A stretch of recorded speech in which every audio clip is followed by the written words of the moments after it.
Snowdrops and Chlorine by Catalina Florina Florescu.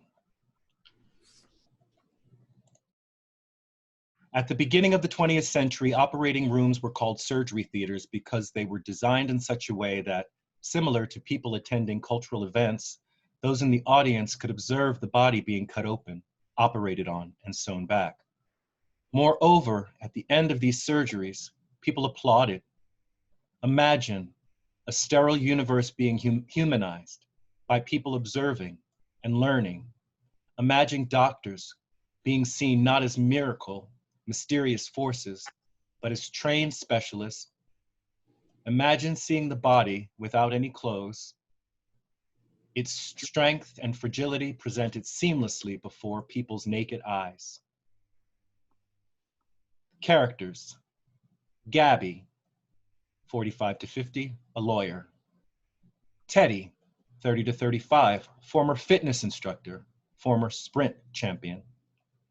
An anatomy teacher, a husband, a father, early 30s. Time and setting, present day. One flashback, various spaces. Prologue: we are in a hospital. The first time when they told me I had cancer, I looked in a mirror, and like a real man, full with testosterone, I smashed it into pieces. Thank God I was already in a hospital. They cleaned that wound, put gauze, and told me to go to a pharmacy and take a sedative. They told me to calm down, drink tea. I was enraged. Cancer? Breast cancer? Tell me, when was the last time you saw a collected person breaking a mirror? I was feeling like a criminal whom I stole his body, my own body. I had to keep quiet because all around me I was hearing, "It will go away, it will go away." And just when I thought that it was over and I could go out, I heard a nurse asking, "Do you believe in God?" I shook my head. She went on, "Dear, go to a church, start praying, so you will be healed." Honestly, I wanted to break another mirror, but I knew that if I did that, they would consider me a raving lunatic and lock me up someplace safe. I felt I couldn't breathe, so I stormed out of that place. First scene: the International Women's Day, March 8th. Let this end. Let today be the last day. No, not the last day of my life. Come on. Just the last day when I have to come to this hospital. Teddy goes to a stack of magazines and brochures. He picks up a magazine. 10 easy exercises to be fit and healthy.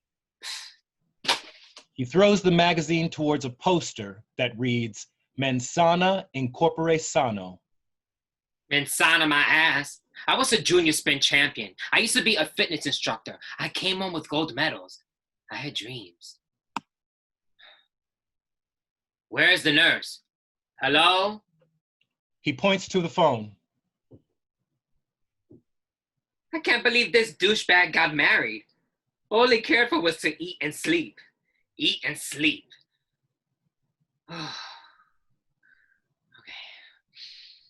1, 2, 3, 4, 6, 7, 8, 9.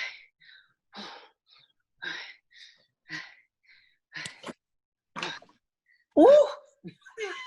Take it easy, dear. The whole building is shaking. You know it's about to collapse. Collapse? Yeah, they should have destroyed this right after the last earthquake. Oh, never mind. Where you going? To a VIP team building. This is very serious case, and I'm gonna win it. Make sure what I told stays anonymous. I don't want reporters to follow me around. But you have immunity. The hell I do. Did you talk to your father? Did you help him? Did you convince him to help you? He says stop checking yourself in the mirror. Be a man. One day you should introduce him to me. I'd kick his ass. He is strong like a mammoth. Those are extinct. You're the only one who saw me naked. You worry about that while others make a fortune out of our misery. What are you even talking about? This one. This case about one doctor who misinformed her patients. Be careful. Careful. My darling, we are waiting for a nurse to come and change our bandages every day in a very, very old building about to collapse. I'm not afraid.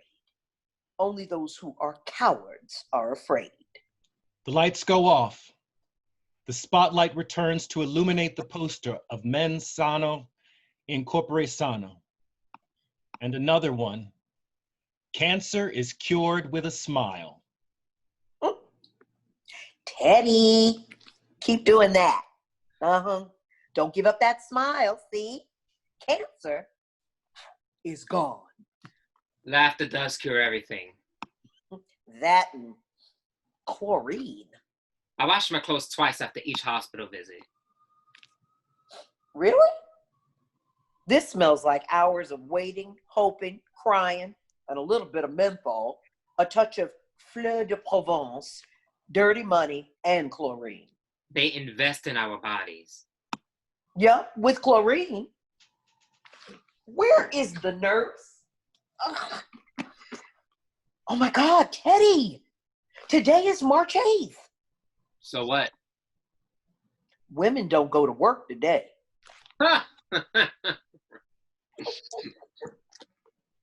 Scene 2, back to school.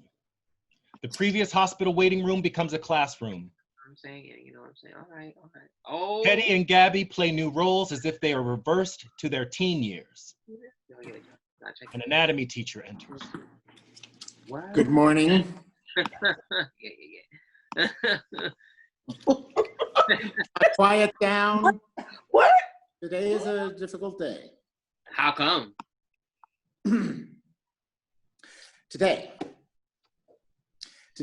we learn about the female anatomy. Oh. Ooh. No. Yeah, keep joking. Do that. No one passes my class.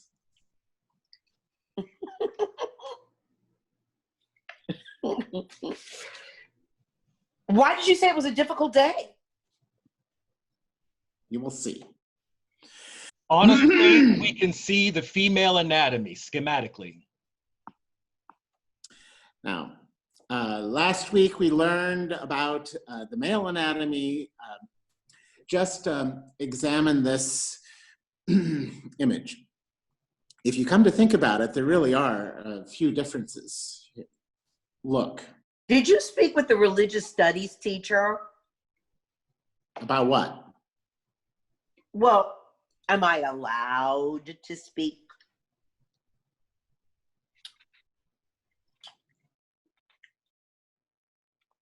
Am I allowed to speak? What did the teacher have to say? Nothing new. Well, you know, the woman is made out of the man's rib. Word. Ouch. Stop crying like a little girl. You're wrong. About what? I read online, pain is pain, regardless of gender. Oh, so you know how to read. Making progress. Now, how many times do I have to tell you to stop chewing your gum during my class? Now get up and throw that in the garbage. Fine, I will, fine. But can I just say one more thing about pain? Just one more thing? No. Return to your seat now. Well, I'm going to talk anyway. Pain is an unpleasant sensory or emotional experience associated with actual or potential tissue damage, or described in terms of such damage. It doesn't say that women should feel more pain than men. There, QED. Sit down. Now, let's start with this part here. In women, the breasts have the nipple in the central part surrounded by a pigmented area called the areola. The skin of the areola is slightly deformed by the orifices of the sebaceous glands, sweat glands, and hair follicles. Well, that's it. Now open your textbooks, read, and then quiz. When? Today. What do you mean when? Fuck. I left mine at home. What now? Our school nurse told us to examine our breast frequently, you know, for lumps and stuff. She said it was very important. Oh, that's it. Get out. Get out. You are suspended for the rest of the day and you can get an F too. Oh, well, it's just like this. Oh, come on. Oh. What, is this taboo? What, suspension is not enough for you? Do you want to be expelled?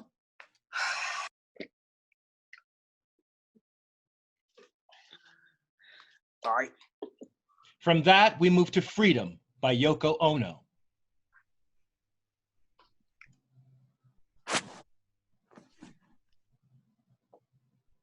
We don't live enjoying or knowing our skins.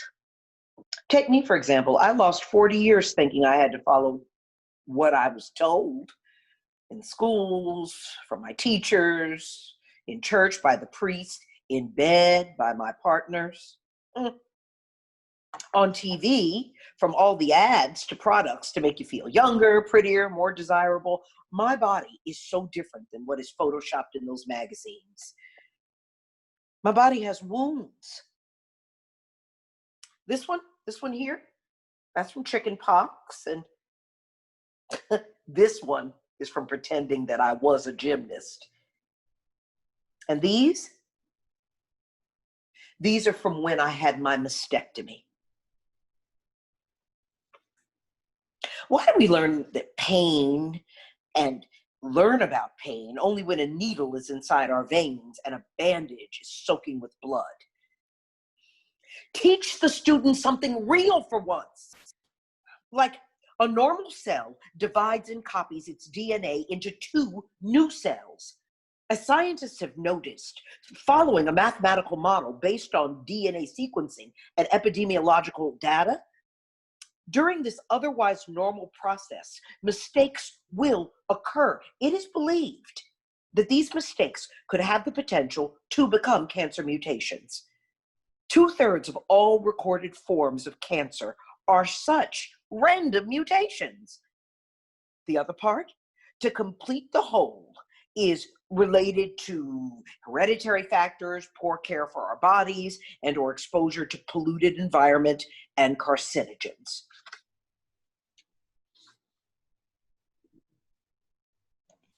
Third scene, grief.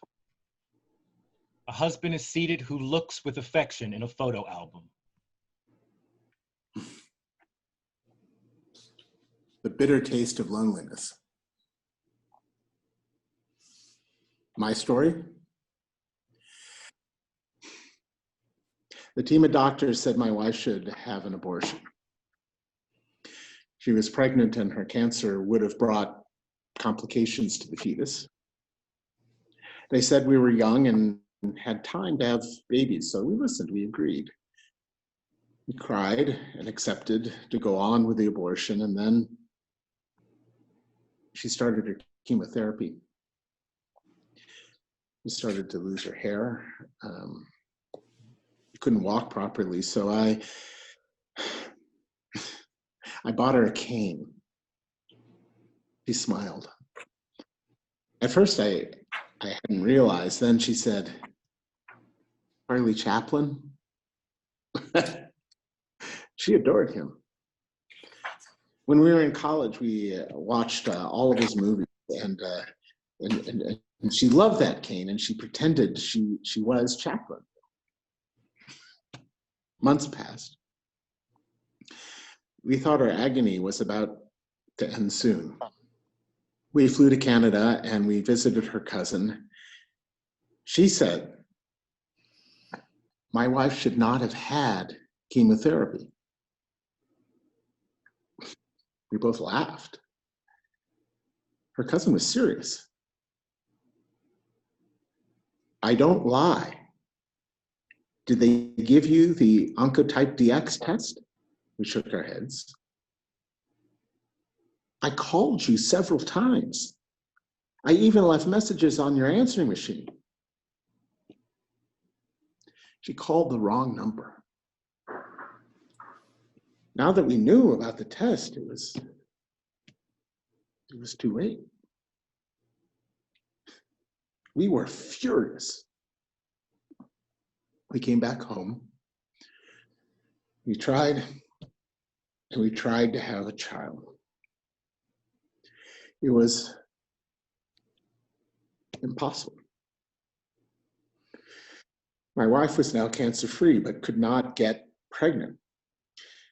She should have never have had chemo. We could barely say one word to each other. Why didn't they tell us about the Oncotype DX? Who benefited from that omission? Was this a malpractice case? One day, I woke up and I found a note and the cane leaning against a wall.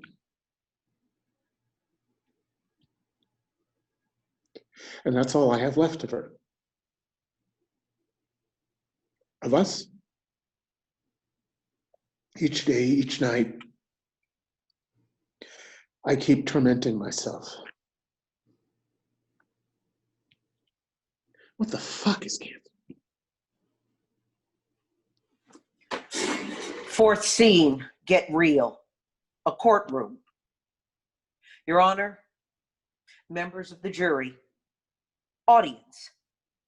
In closing, my client's case must be analyzed professionally with detachment so that we have unbiased reactions. My client wasn't just another medical case. The increased and alarming number registered by the oncology department suggests that there should be ways to intervene, to request a national screening program to become mandatory for all citizens of our country, regardless of their medical insurance, health status, gender, race, or sex. I lost a dear family member to breast cancer. Our lives aren't separated. We live with and through others. And so is it with society. A sick person is not a liability. My client could have had a choice and a chance. When she called to make an appointment for a mammogram, it shouldn't have been postponed. When she was finally diagnosed, cancer had by then spread throughout her body. What kind of country is that where there is no national screening program, where hospitals don't have treatments, and where we dismiss someone because they're not at risk? What kind of society prefers to wait for a diagnosis rather than to seek to implement prevention? This woman had a future. Now, her family has a past.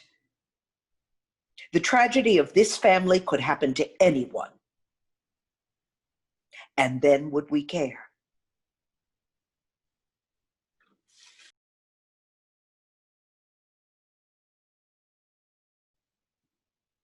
Fifth scene, surviving. Gabby holds a bouquet of snowdrops. She and Teddy sit on a bench outside. We gotta do something, Teddy. These people are going to die. People who are going to die and they shouldn't.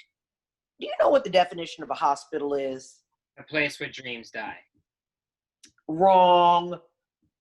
The hospital is a sanitary unit with beds, public utility, with legal personality, which provides medical services. See, legally, we covered. I told you everything I knew. I know. Calm down, take it easy. I'm on your side.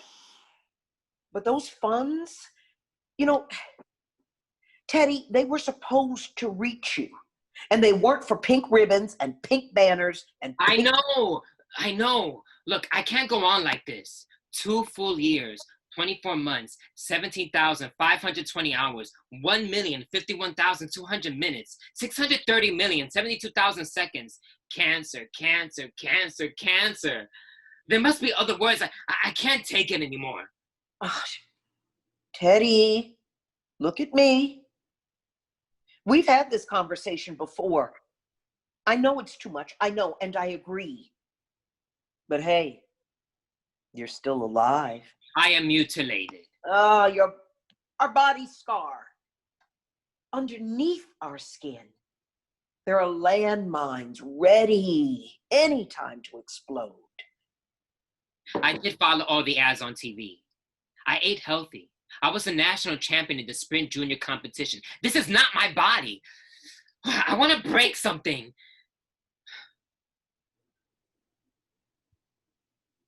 My therapist tells me to keep a gratitude diary every single day.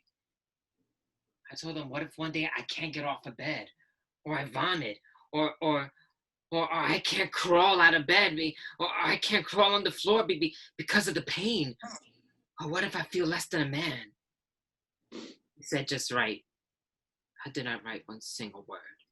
Write about the cost of your treatment, Teddy. Write about the loss of your job. I am a loser who contracted a feminine disease. My dad says that repeatedly.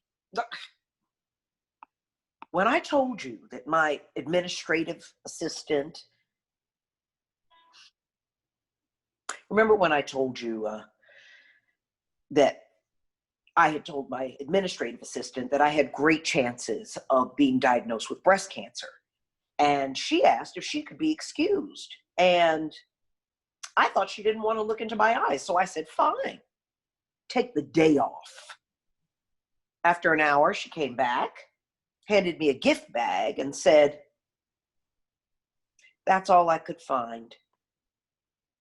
I hadn't any idea what she meant by that. I open it and I find a book of jokes.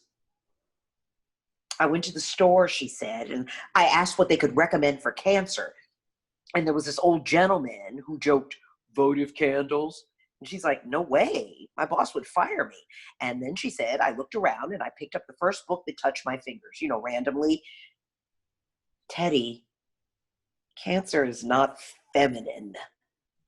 It isn't contracted either. It's random mutations in our body. And you aren't a loser like your father says.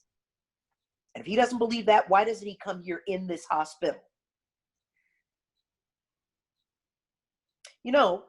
I said to her, it wasn't a bad book, and I thanked her. I said, darling, cancer could happen to anyone. And it's a good thing that you picked up this book by chance. Teddy, we're alive.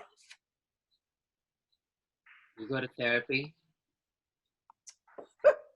I tried.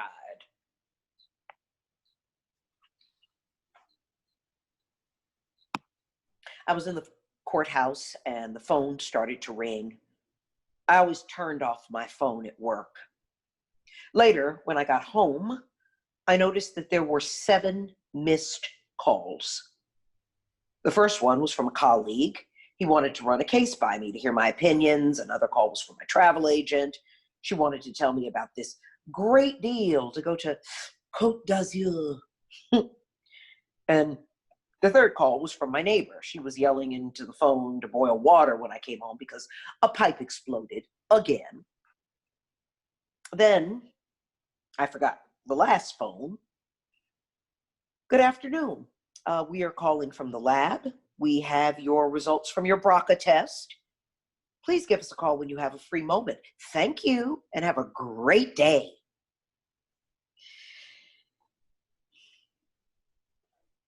I called the next day. I couldn't sleep that night. They say one can't escape what one is afraid of. And yes, the test results indicated that I had over a 90% chance of developing breast cancer. The message said, please set up an appointment with your oncologist to review your options. Options. Fucking great. Like, it was an airplane menu, beef or chicken, both disgusting. Truth be told, I really thought that I was going to start crying and yelling and anything. But I couldn't feel a thing. Not a single thing. Because, well, it just came to me that on the day that I had that genetic test, I mean, the night before, I had packed a small suitcase. I knew that if the results confirmed my fear, I would go to Vienna to have a preventative double mastectomy, since that's not practiced in my country. I had the fucking suitcase ready. I wasn't going to birth something, but to get rid of a piece of meat.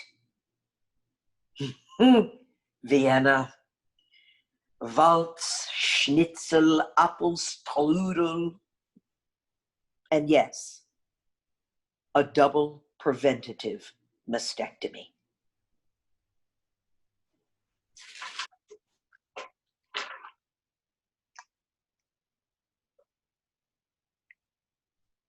You see,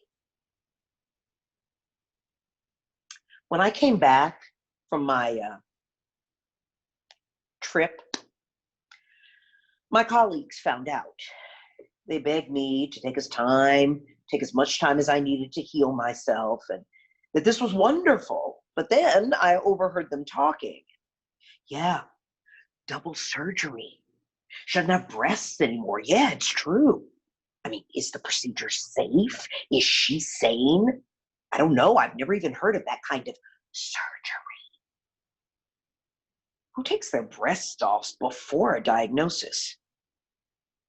I joined them furtively and I screamed, "Do you think that this was an elective? In my case, cancer is hereditary. I'm not dying young like my grandma. The future is in education."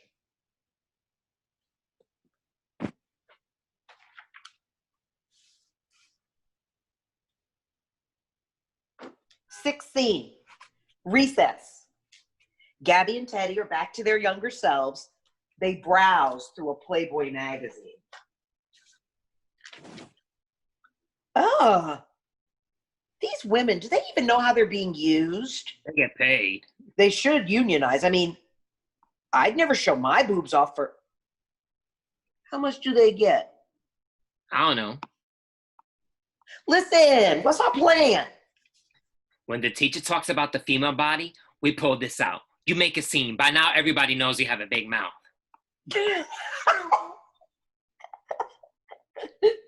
What is this? Nothing. I'm the one who decides that. Explain yourselves. It came with the other magazine that you recommended that we buy. Do you think that I was born yesterday? I read that elephants don't develop cancer. And that is relevant now because? Because you teach science. This is not the National Geographic. Elephants. Science cures our fears.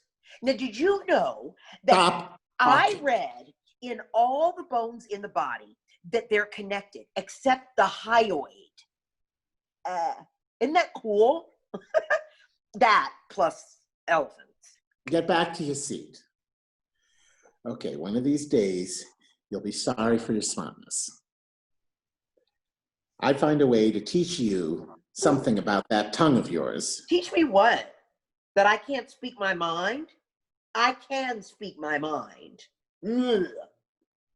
Come on, Teddy, let's get out of here. We're not learning anything here. Is it true? About what? Elephants. Yeah. They have this zombie gene. According to a study, elephants have extra copies of 2 cancer-fighting genes, an extra copy, P53, which hunts for cells with miscopied DNA, and LIF6, which obliterates the mutated cells before they can form a tumor. We should have been elephants.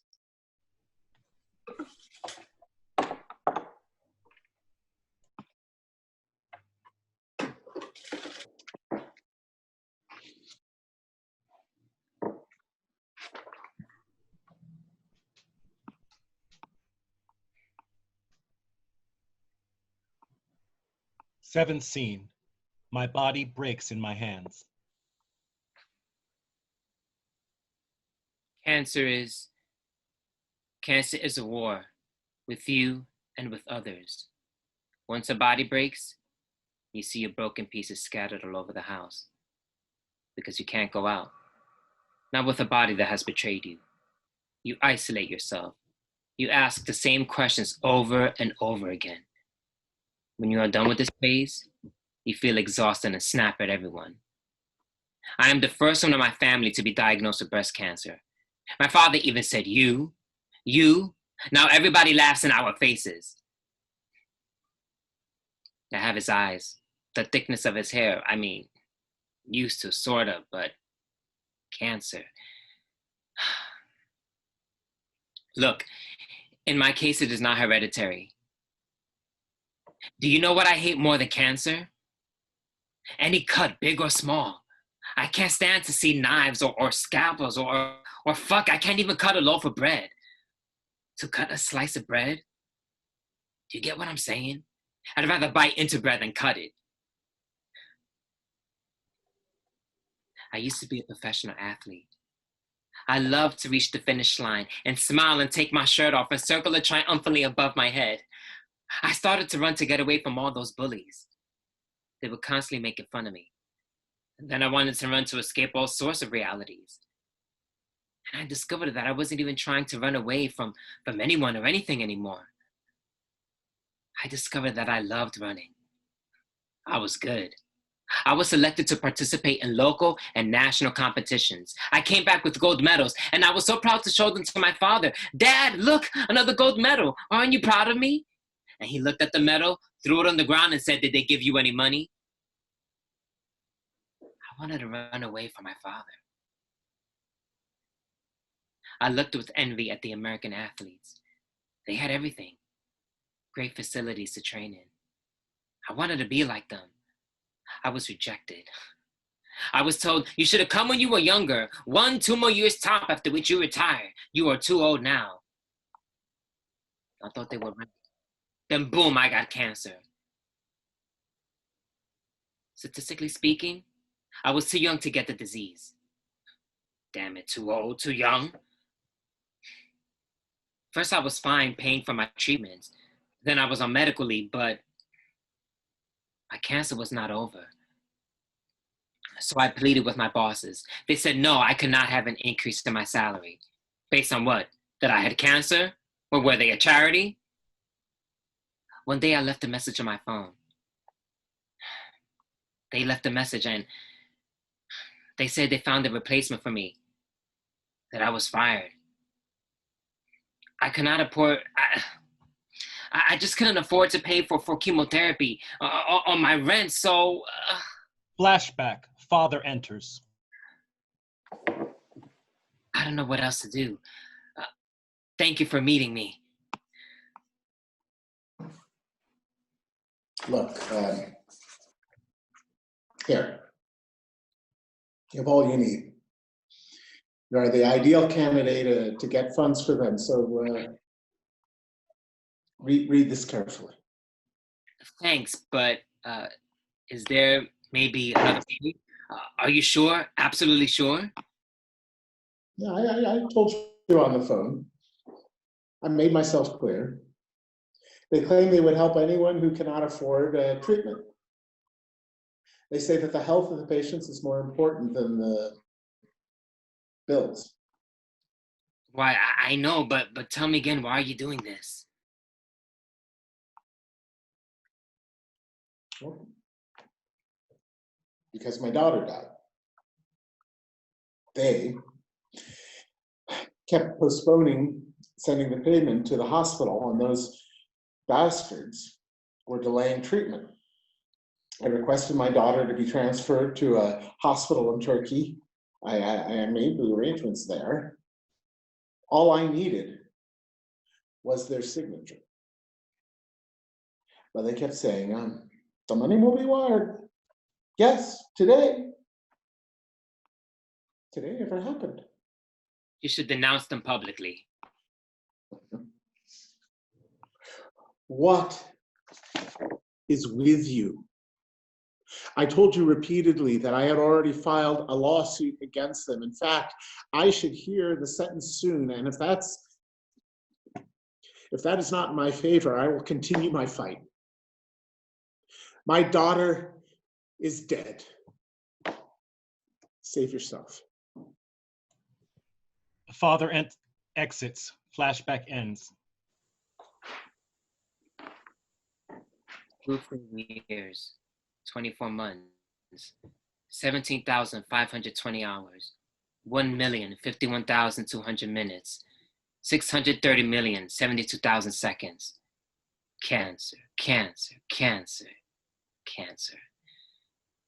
So far, I have paid MRIs, chemotherapy, mastectomy, prescription drugs, taking the train from where I live to go to the capital. 10,000 euros. Oh, listen to this. The state hospital did not have anything except for free radiation, so I had to go to a private hospital, out of pocket. I mean, I could have done all this for free, minus bribing the medical staff, but I'd have to put myself, listen to this.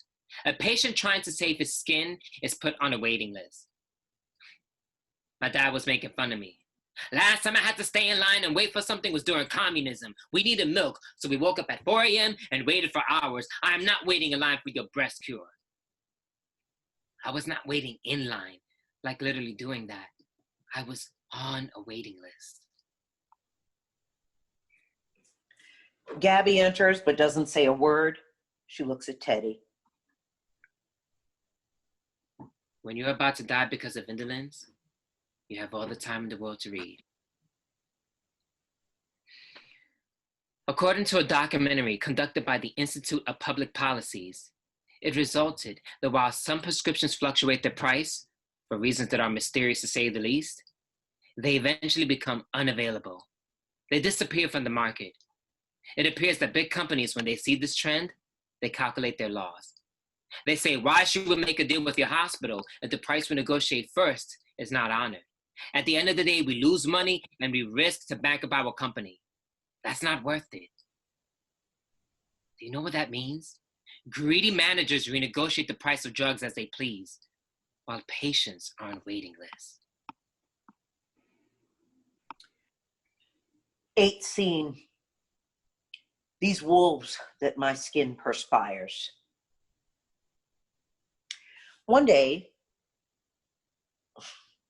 my sister was delirious because of her advanced cancer, metastatic. And I didn't have anything to give her. They told us to take her home to die, where she spent most of her life. They said it was too late and nothing else could be done. Her body was full of cancer and pain. And I wanted to do something to take that pain away. I opened the door and she was crucified on that bed. It was August. It was so freaking hot. And yet, she was so tiny, shivering. I caressed her body. I wanted to sing a lullaby or something that we both liked as I approached her body. And Mama's little baby likes shortening, shortening. Mama's little baby likes shortening bread. She was saying something. At first I thought that she noticed me. I thought she wanted to tell me something because she hadn't spoken in days. I was so happy. But she didn't recognize me. She was delirious with pain. She said something about some wolves. They were chasing her. And I asked her, are you okay? And I mean, how in the world could she be okay, right? But, you know, when we have no idea what to do sometimes, my sister's telling me about these hungry wolves that were running after her, and I touched her skin, and her skin, it was so dry, and she couldn't move. She was in agony.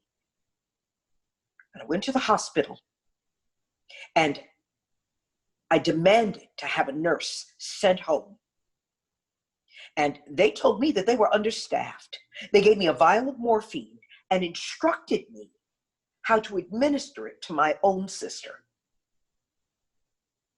I wasn't a nurse. I came back home and I sang to my sister her favorite song. Mama's little baby likes short knit, short knit. Mama's little baby likes short knit bread.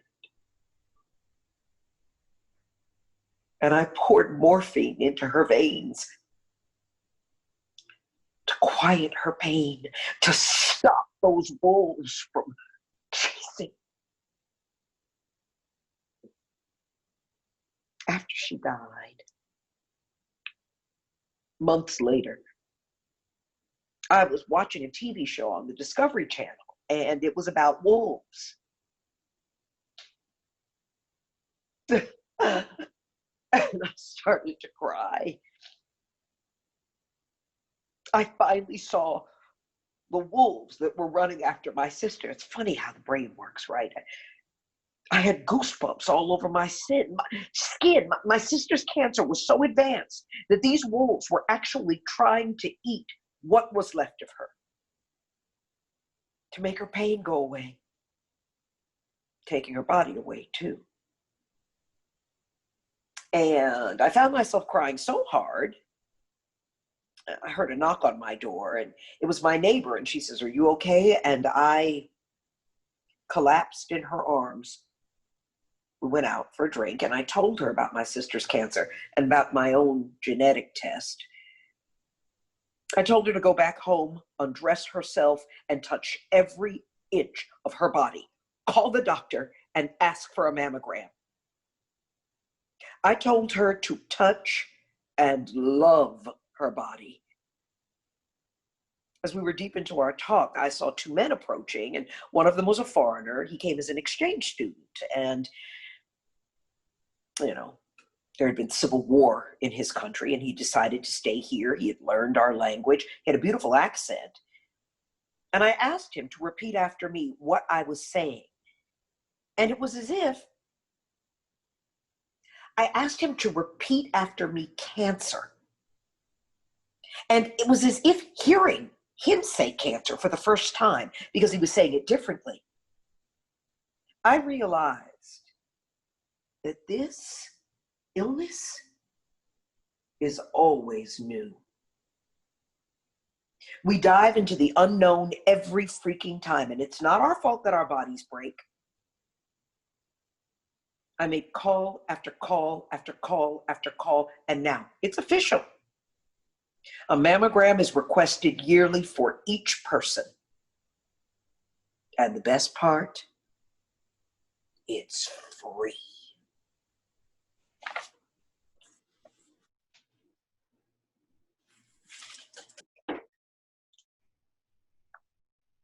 Epilogue, one of us. We are back in the hospital. Oh my God. The smell. How much chlorine did they use today? What was so serious to get rid of?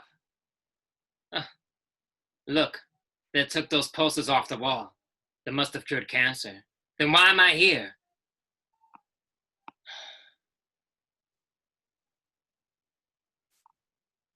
Mom, are you paying attention? Please sit down. Why? Because I've asked, so... No, of course I know which day it is. Yes, it's my father's birthday. To come home? I'm coming. Am I late on purpose? No, I'm not avoiding him. Are you sitting down? Yes? Okay. My whole body is burning. I cannot take this anymore, Mom. Why would I lie? To avoid seeing Dad. No, listen, Mom. Mom, are you there? Forget the steak on the stovetop. I am burning. I should not have had chemotherapy. Who told me this? A team of oncologists from Germany. I sent my medical files there. What's next? Mom, I lost everything. My job, my friends, the last 2 years of my life. He starts to undress. Hippocrates, the Greek doctor. Do you know what he said? First, do no harm. Like anyone cares. He is dead too. He opens the window and jumps.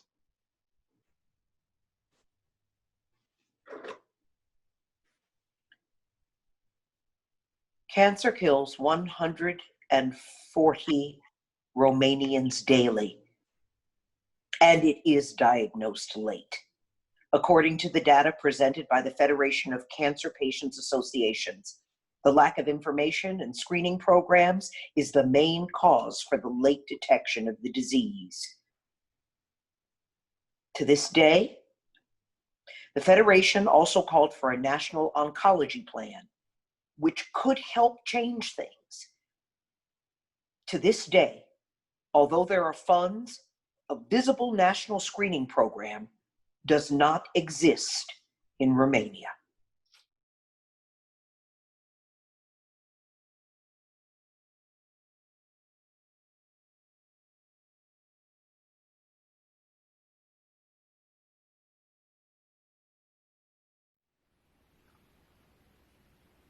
Hi everyone, my name is Michael Singer, and I'm a male breast cancer thriver.